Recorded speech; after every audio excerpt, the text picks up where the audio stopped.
तो हेलो मेरे यारो, स्कूल ऑर्गेनाइजेशन के इस अमेजिंग एपिसोड में आप सभी लोगों का स्वागत है। तो जैसा कि हम सभी लोगों ने लास्ट एपिसोड में देखा था कि हमारी योची ने अपने गन फिश टेक्निक की मदद से ताकेरू की गन बजा दी होती है। और इस एपिसोड की शुरुआत में हम लोग देखते हैं कि जो ताकेरू होता है वह ज़मीन पर लेटा हुआ होता है और वहाँ आवाज़ें आ रही होती हैं कि जो योची है वह इस प्रतियोगिता को जीत चुका है। ताकेरू यहाँ से इस प्रतियोगिता से बाहर होता है, उसकी टीम हारती है, क्लास बी हार चुकी है, क्लास ए जीत चुका है। ताकेरू अपने चेहरे पर अपने हाथ फेरते हुए कहता है कि जी हाँ, मैं हार चुका हूँ, मैं अब और नहीं लड़ सकता हूँ। यह दर्द बहुत ही ज़्यादा दर्दनाक है।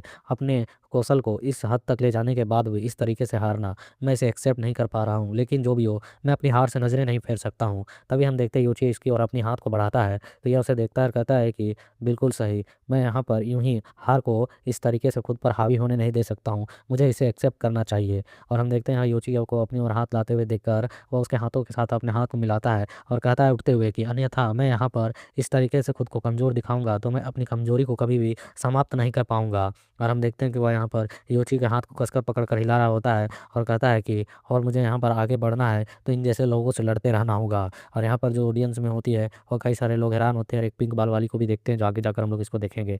और वह यहाँ पर ताली बजा रही होती है और वे लोग कह रहे होते हैं यह मैच सचमुच में काफ़ी ज़्यादा मज़ेदार था ताकेरू। कोई कह रहा होता है योची तुमने तो यहाँ कमाल कर दिया, बहुत बढ़िया, जीत के लिए बधाई हो, ऐसी आवाज़ें गूंज रही होती है। और ताकेरू कहता है कि मुझे पता है कि हारने वाले के तौर पर मुझे यह पूछने का कोई हक नहीं है, लेकिन फिर भी मैं तुमसे एक मदद मांगना चाहता हूँ। तो योची कहता है कि क्या मदद, फेवर, आखिरकार वो किस तरीके का। तो यहाँ ताकेरू कहता है कि मुझे तुमसे दोबारा लड़ना है, मैं तुमसे फिर कभी दोबारा लड़ना चाहूँगा, क्या आप इस चीज़ के लिए तैयार हैं।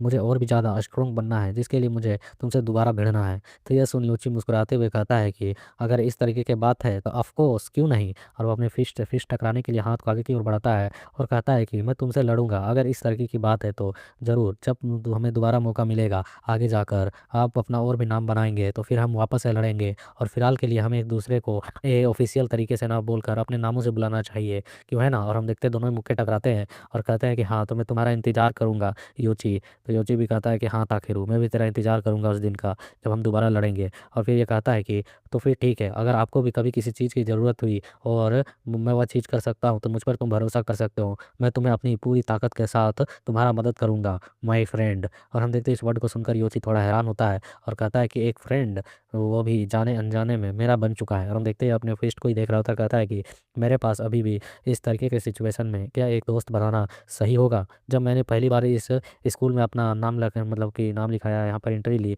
तो उस वक्त मैं इसे अपने बदले को लेने वाली सीढ़ी के अलावा कुछ और नहीं देख रहा था। लेकिन जाने ही अनजाने में मेरे यहाँ पर दोस्त बनते जा रहे हैं, क्या इनको मेरे साथ शामिल होने देना चाहिए। जबकि यहाँ पर मैं एक बहुत ही ज़्यादा अपवाद रेयर केस में हूँ, मैं यहाँ पर जल्द ही एक डेथ बैटल में शामिल होने वाला हूँ और ऐसे सिचुएशन में क्या हमें इनका साथ लेना चाहिए। और इसी तरह के यह ख्यालों में खो चुका होता है और कह रहा होता है लेकिन मुझे इस जैसे व्यक्ति को अपने साथ शामिल करने में से फ़ायदा भी है। और जो यहाँ पर सेंसे होते हैं वह योची की ओर ही देख रहे होते हैं दूर से ही, और वह कह रहे होते हैं कि आखिरकार ये सब कुछ है क्या, मैं कुछ चीज़ों को समझ नहीं पा रहा हूँ। और उनकी फेस जो अभी होती है वह सीरियस वाली होती है, क्योंकि यहाँ पर किसी ने उसके प्रेसिडेंट की टेक्निक को कॉपी किया है, जो कि बहुत ही ज़्यादा खास तरह की टेक्निक है। और ये कह रहे होते हैं मैं इसके बारे में कितना भी सोच लूँ लेकिन मुझे यह बात बिल्कुल भी ठीक नहीं लग रही है। आखिरकार इस जैसे लड़का इस जैसे मुक्केबाज टेक्निक के बारे में कैसे जान सकता है। और वे बताते हैं कि मुक्केबाजी की इस तरीके की टेक्निक जिसका इस्तेमाल प्रेसिडेंट शिंदो तभी किया करते थे जब वह बहुत ही ज़्यादा लोगों से घिरे हुए रहते थे। और इस टेक्निक के बारे में, इसके अस्तित्व के बारे में पूरे शिंकाई में बहुत ही कम से लोग जानते हैं, और जो इसको सिखा सकते हैं उनकी संख्या और भी ज़्यादा बहुत ही ज़्यादा कम है। और क्या मैं यहाँ पर इस चीज़ पर और इस सिचुएशन को देखकर क्या समझूँ। और ये अपने माथा पकड़ लेते हैं और कहते हैं कि तो फिर क्या इस बदमाश ने इस शिंकाई में के साथ इसका कोई संबंध नहीं है, और क्या इसने मुक्केबाजी में इस तरीके की महारत हासिल कर ली है कि वह इस तरीके के टेक्निक्स को खुद से क्रिएट कर सकता है। या तो ऐसा है जैसे कोई बच्चे को हम कहें कि वह अभी डायपर बदलने लायक हुआ है लेकिन वह अभी ही 3 भाषाएँ बोलने लगे। और वह एकदम सीरियस और डार्क फेस बनाते हुए कहते हैं कि आखिरकार तू है कौन ओगामी योची। और योची शांति से खड़ा होता है और कह रहे होते हैं सेंसे कि तुझे मुझे अपनी असलियत बतानी होगी, आखिरकार तू क्या छिपा रहा है मुझसे। और फिर हम देखते हैं यहाँ पर फिर से ताकेरू कहता है, क्या तू मेरी मदद की तुझे ज़रूरत नहीं है? या तो हम देखते हैं यहाँ पर योची कहता है, अरे नहीं, बात ऐसी नहीं है। तो यो कहता है कि लगता है कि मैं तेरे मदद करने के लायक नहीं हूँ और तू मुझ पर भरोसा नहीं करता है, इसीलिए तू मुझे जवाब नहीं दे रहा है। तो फिर ठीक है, अगर तू मुझे अपने मदद के लायक नहीं समझता है तो कोई दिक्कत नहीं है, तू मुझसे ये बात बता सकता है। तो यहाँ पर योची कहता है, माफ़ कर देना, तुम इस तरीके से मेरी चीज़ों को मत सोचो, बस मैं कुछ ख़्यालों में खो गया था और कुछ चीज़ों को सोच रहा था। तो वह कहता है, क्या, किस चीज़ के बारे में तू सोच रहा था? यहाँ पर योची अपने मन में कहता है, तुम्हारे जैसे राक्षस का उपयोग में ना आना यह तो नामुमकिन है। मैं तुम्हारा इस्तेमाल काफ़ी अच्छे तरीके से कर सकता हूँ, लेकिन तुझसे मदद माँगना यह थोड़ा-सा मुझे अजीब-सा फ़ील करा रहा है। तभी हम देखते हैं अचानक से योची को कुछ सेंसेशंस फ़ील होती है, जैसे कोई तुझे घूर रहा हो और तुझे कोई किलिंग इंटेंट दे रहा हो, तो तेरा ध्यान ऑटोमेटिक ही उस ओर चला जाता है जब तू किसी को बहुत ज़्यादा फ़ोकस के साथ देखता है। और अभी भी यही सिचुएशन योची के साथ हुई होती है और योची पलट कर देखते हुए कहता है, हाँ, बिल्कुल सही। मैं तो इतने समय से कुछ चीज़ छूट रही थी, ऐसा फ़ीलिंग आ रही थी, तो यह आधी-अधूरी छीटी हुई चीज़ यही थी। और हम देखते हैं यहाँ पर या उस सातो की तरफ देख रहा था, जहाँ सातो भी अपनी किलिंग इंस्टिंक्ट रिलीज़ करते हुए अपने ब्लू आइज़ के साथ इस पर फुल फ़ोकस लगाए हुए था। अगर ये बंदा हारता तो इसका खेल ख़त्म करने को यह सीरियस था, इस तरीके का वह सिग्नल उसे दे रहा था। और योची कहता है, अभी एक और मॉन्स्टर बाकी है जिसे मुझे हराना है।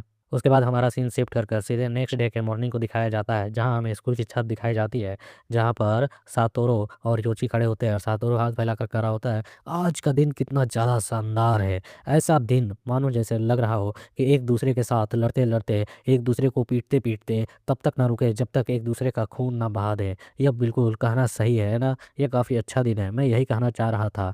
लेकिन तुम्हारे इस हाथ को देखने के बाद और हम देखते हैं योची शांति से खड़ा होता है, क्योंकि इस फाइटिंग के बाद योची इसके साथ फाइट कर कर अपने मामले को सुलझाना चाहता था कि आखिरकार वह इसका रियल नेम कैसे जानता है, जबकि इसका फेस भी यहाँ बदला हुआ है। और हम देखते हैं यहाँ पर जो सातोरो होता है वह बैठते हुए कह रहा होता है, तो क्या इस तरीके से तुम यहाँ पर लड़ाई लड़ना चाहते हो? यह तो काफ़ी ज़्यादा निराशाजनक है।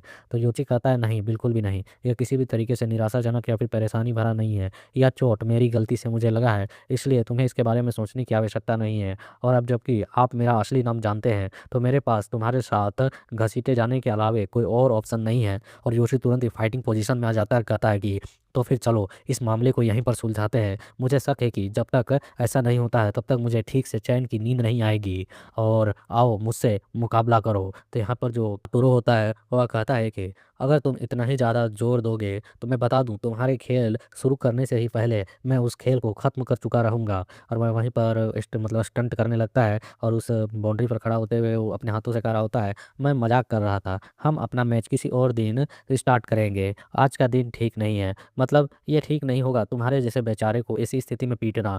तो योची कहता है, आखिर तेरी क्या योजना है, तो क्या यहाँ पर अब से प्लानिंग कर रहा है? तो यहाँ पर हम देखते हैं यह सीरियस फेस बनाते हुए कहता है कि क्या, आखिरकार मैं किसी तुझ जैसे घायल बकरी पर हमला कर कर क्या ही करूँगा? तुझ जैसे बेचारे पर हमला करना और उसके बाद हराना, यह काफ़ी ज़्यादा पथेटिक होगा मेरे लिए। मैं किसी ऐसे शिकार पर हमला नहीं करता जिसके हमले का मतलब जिसको शिकार बनाने के बाद कोई फ़ायदा ना हो और उसे बनाने में मज़ा भी ना हो। तो मतलब कि वह पूरा फुल मुंड में फुल फिट-फाट मतलब अपने शिकार को खाना चाहता है। और वह कहता है कि काम बहुत ज़्यादा है मुझे, और काफ़ी ज़्यादा काम के प्रेशर होने की वजह से मुझे फ़िलहाल 1 हफ़्ते की छुट्टी लेनी है इस स्कूल से। इसलिए मैं फ़िलहाल 1 हफ़्ते के लिए यहाँ से गायब होने वाला हूँ। उसके बाद मैं वापस आकर मिलूँगा, तब तक तू ठीक हो जाना चाहिए। ठीक है ना? सो सी यू। उसके बाद मैं तुझे देखूँगा। और वह उस हाथ को छोड़ देता है, वहीं से छलाँग लगा देता है बिल्डिंग से। ये साला इधर-उधर झाँप कर देते रहता है और योची उसे वापस से पकड़ने जाता है, बट उसे पकड़ नहीं पाता है। और हम देखते हैं योची यहाँ इरिटेट होते रह जाता है और कहता है कि ये साला कमबख्त कमीना बस यहाँ पर एक बम की तरह है जो कभी भी मेरे लिए खतरा बन सकता है, डैम। और फिर हम देखते हैं इसे वापस से अपने क्लासरूम की ओर जाते हुए, जहाँ क्लासरूम के बाहर वो देखता है उन लोगों को खड़े होते हुए, तो देखता है आखिर आखिर चल क्या रहा है यहाँ पर, इस गलियारे पे यहाँ पर इतने सारे लोग क्यों खड़े हैं। और यहाँ पर ओमी होती है और उसकी ओर देख रही होती है और कहती है, आखिरकार तू आ ही गया कमीने, अब क्लासरूम में भी आ और उस ओर देख तूने क्या आफत पाल कर रखी है। और योची कहता है, क्या आखिरकार तुम्हारे कहने का मतलब क्या है?